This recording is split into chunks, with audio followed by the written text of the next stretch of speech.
Hello, dear learners. Welcome back to my channel. I am Dr. Shelly, and today we are going to talk about feminism. Very important topic for your NET, SET, and JRF.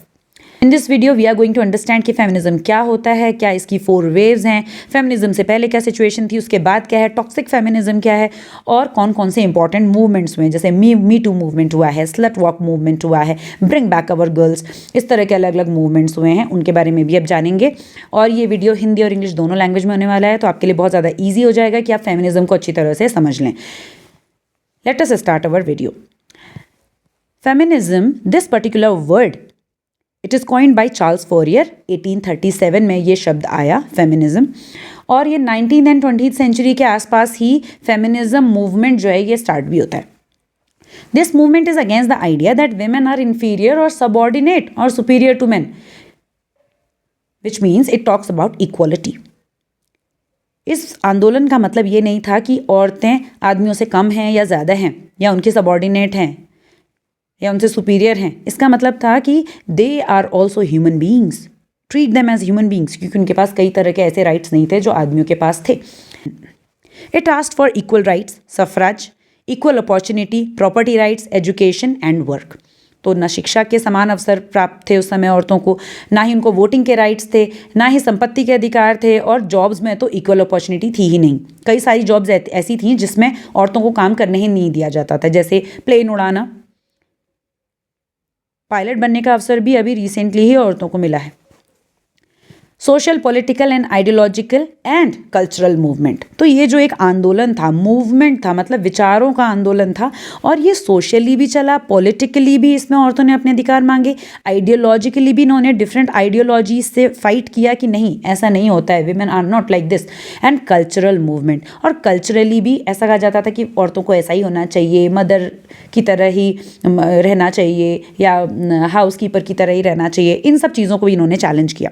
Women face different kinds of discrimination. तो इन्होंने बहुत अलग अलग तरह के, औरतों ने हमेशा से डिस्क्रिमिनेशन झेला, यानी कि असमानता देखी, हर जगह भेदभाव देखा, और इसीलिए औरतों के अगेंस्ट क्राइम्स भी हुए, क्योंकि उनको हमेशा से कमज़ोर और कमतर समझा जाता था पुरुषों की तुलना में।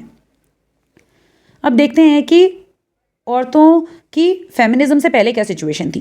ये समझना बहुत ज़रूरी है, क्योंकि आजकल के समय में फेमिनिज्म को एक बहुत ही टॉक्सिक तरीके से समझाया जा रहा है और फैलाया जा रहा है कि feminism is toxic.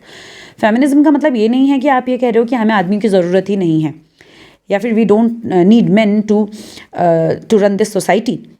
It talks about equality of opportunity. Feminism से पहले औरतों को बाहर जॉब नहीं करने दी जाती थी, प्रॉपर्टी उनके नाम पे इनहेरिट नहीं होती थी, उनको संपत्ति का अधिकार नहीं था। अगर किसी व्यक्ति की सिर्फ बेटियां ही बेटियां हैं तो वो संपत्ति उसकी बेटियों को न जा करके किसी भी दूर के रिश्तेदार को चली जाती थी। No financial standing, no voting rights नहीं थे। इकोनॉमिक कंडीशन उनकी बहुत ख़राब थी, क्योंकि उनके हाथ में इकोनॉमी थी ही नहीं। They did not have opportunity to earn the money, and they were totally dependent on men for their financial standing. औरतों को समान काम के लिए समान वेतन नहीं दिया जाता था, और जब वोटिंग का ही राइट नहीं था तो आप कैसे सोच सकते हो कि उस समय औरतों को पॉलिटिकली चुनाव लड़ने दिया जाता होगा, या फिर किसी भी अलग तरह के ऑक्यूपेशन में उनको एंट्री दी जाती होगी। फेमिनिज्म से पहले औरतों का प्राइमरी रोल जो समझा जाता था वो था कि वो एक बीवी हो सकती हैं, एक माँ हो सकती हैं, और वो घर का काम देखें, डोमेस्टिक चोर्स अपने करें, एंड डोमेस्टिक वायलेंस को भी बहुत नॉर्मलाइज किया जाता था कि कोई बात नहीं, मार दिया पति ने तो कोई बात नहीं, रहना तो उसके साथ ही है, इस तरह की चीज़ें। और क्योंकि औरतें वीक होती हैं तो कोई बात नहीं, 1-2 थप्पड़ खा लिए, तो ये सब चीज़ें नॉर्मलाइज की जाती थी। And they were portrayed as weak and submissive even in literature. Culturally भी उन्हें हमेशा वीक और बहुत ही ज़्यादा डिपेंडेंट दिखाया जाता था। तो ये थी प्री फेमिनिज्म सिचुएशन। तो फेमिनिस्ट फेज जो आता है आपका, उससे पहले आप देखोगे कि इस फेज से पहले औरतों की स्थिति बहुत ही ज़्यादा दयनीय थी, बहुत ही ख़राब थी। अभी रिसेंटली कुछ मेजर फेमिनिस्ट मूवमेंट्स हुए हैं, जिसमें से एक था मी टू मूवमेंट। और इस मी टू मूवमेंट को फाउंड किया था तराना बर्क ने, और उनने एक्सपोज किया कि सेक्सुअल हरासमेंट और असॉल्ट बहुत सारी औरतों के साथ होता है, और मेरे साथ भी हुआ था, ऐसा उन्होंने बोला। और इससे क्या हुआ था कि कई सारे हाई प्रोफाइल केसेस भी ओपन हो गए थे, और एक हैशटैग मी टू मूवमेंट करके लोगों ने अपने स्टेटस, लड़कियों ने अपने स्टेटस लगाने शुरू कर दिए थे।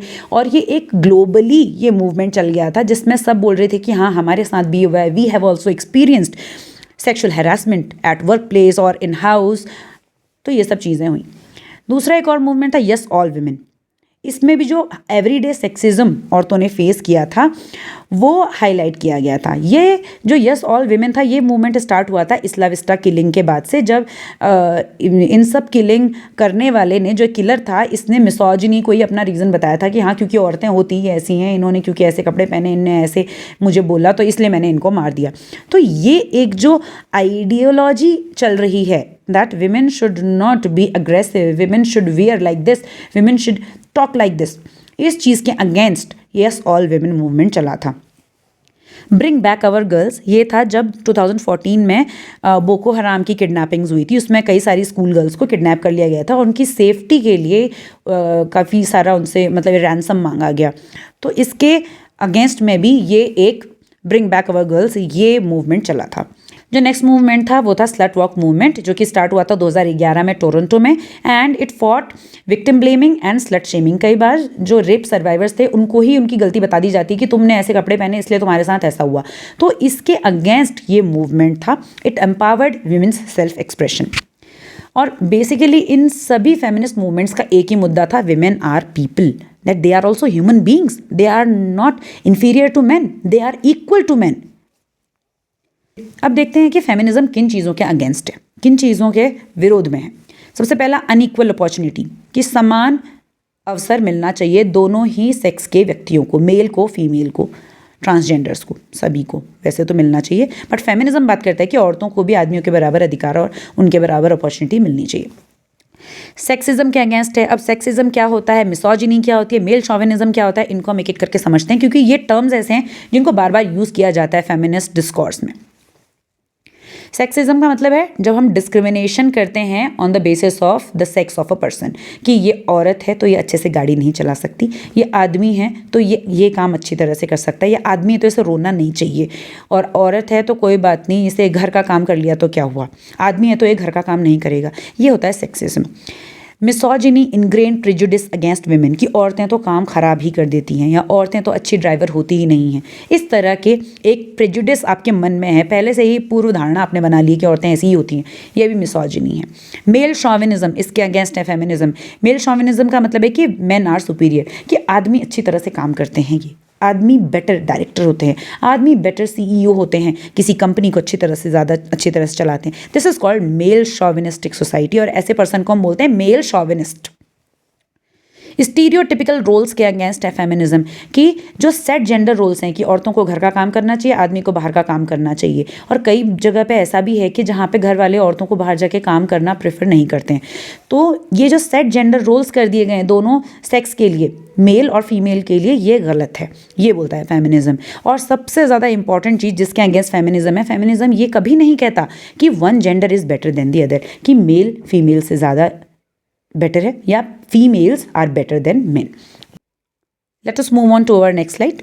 This is what feminism did and what feminism does. इसने क्या किया और ये क्या कर रहा है। अब पहले तो फेमिनिज्म की वजह से ही वोटिंग राइट्स औरतों को मिले। न्यूजीलैंड में 1893, देख रहे हो आप, देखिए 1893 में जाकर के उनको वोटिंग का राइट मिला। वो भी न्यूजीलैंड सबसे पहला ऐसा कंट्री था जिसने ये वोटिंग राइट्स अपने यहाँ औरतों को दिए थे।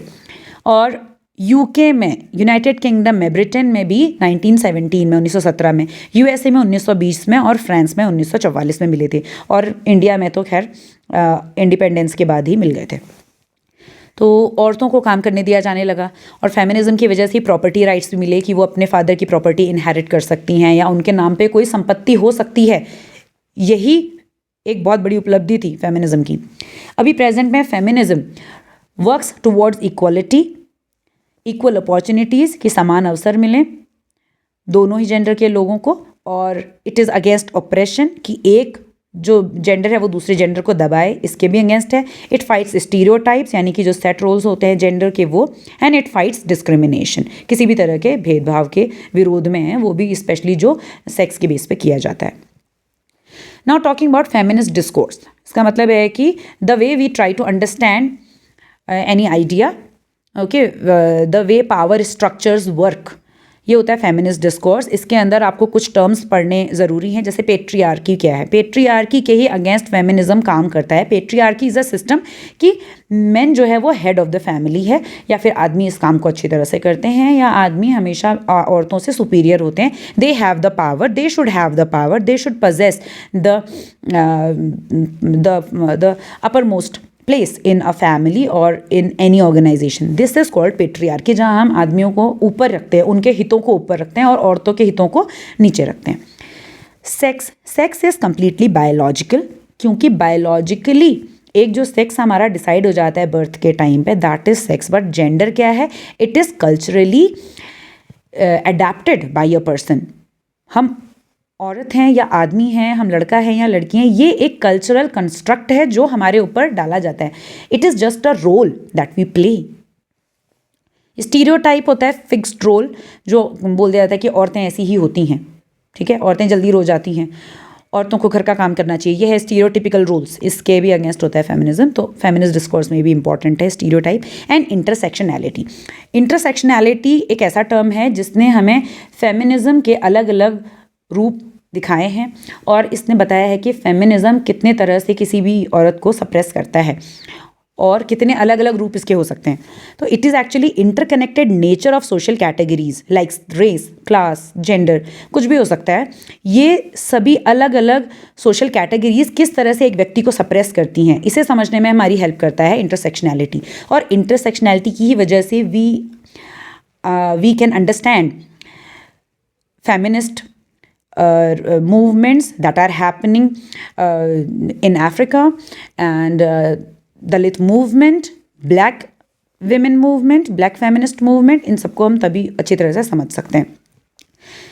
अभी प्रेजेंट में फेमिनिज्म को बहुत ही नेगेटिव वे में पोर्ट्रे किया जा रहा है, and it is because Those who are in power never want the proletariat to unite and agitate. जो नीचे होता है उसको कभी भी, जो ऊपर व्यक्ति है वो कभी भी उसको विरोध नहीं करने देगा, और उसको कभी भी ये नहीं करने देगा कि वो यूनाइट होएं और वो उनके विरोध में आंदोलन करें, क्योंकि उसकी पावर जो है वो चली जाएगी।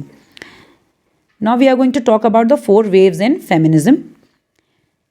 The first wave is 1890 से 1960 तक। It talked about suffrage, यानी कि women bring all voters into the world, let women vote, कि सारे वोटर्स जो हैं उनको जन्म तो औरतें ही देती हैं, तो औरतों को भी वोट आप देने दीजिए। Equal treatment for everyone, for both the genders.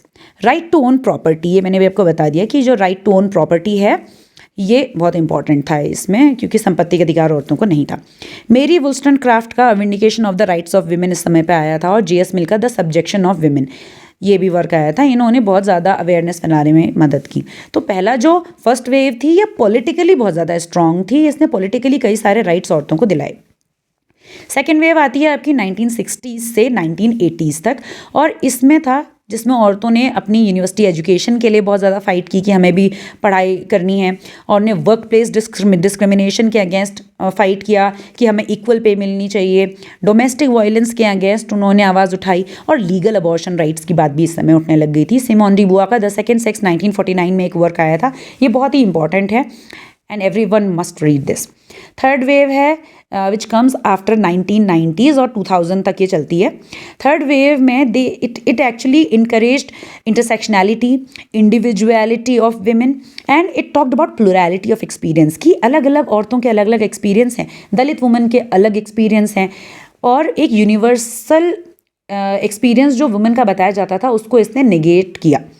ठीक है, कि ब्लैक वुमेन के अलग एक्सपीरियंस हैं और उनके जो ऑपरेसर्स हैं वो भी अलग अलग हैं।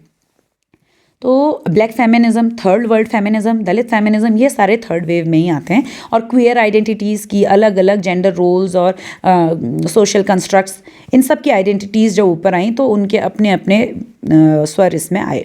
इको फेमिनिज्म की औरतों को हमेशा नेचर से ही कनेक्ट करके दिखाया जाता है और एज सप्रेसिव, सबमिसिव, तो उसको भी, उसके अगेंस्ट भी आया। इसमें इंपॉर्टेंट वर्क था नाओमी वुल्फ का the beauty myth that came in 1990। Now there is fourth wave जो कि 2010 से प्रेजेंट तक चल रही है। ये एक टोटली डिजिटल वेव है जिसमें डिजिटल मीडिया का यूज़ किया गया है मिसोजिनी को चैलेंज करने के लिए। मिसोजिनी मैंने अभी पहले आपको बताया था कि मिसोजिनी का मतलब होता है ऐसी धारणा कि औरतें कमज़ोर होती हैं और आदमी क्या होते हैं, उनसे हमेशा बेटर होते हैं। तो स्लट वॉक, मी टू या solve women, bring back our girl, इस तरह के मूवमेंट्स उस समय अभी तक चल रहे हैं जिन्होंने ग्लोबल अवेयरनेस फैलाई है और बहुत ज़्यादा रेप विक्टिम्स, रेप सर्वाइवर्स इनको हेल्प की है। So this is all about feminism and its 4 waves and all the important movements that happened recently. सो अगर आपको कहीं भी कोई चीज़ समझ नहीं आई हो, you can comment down below and please like, share and subscribe to my channel. Thank you so much for watching this video so far. Thank you.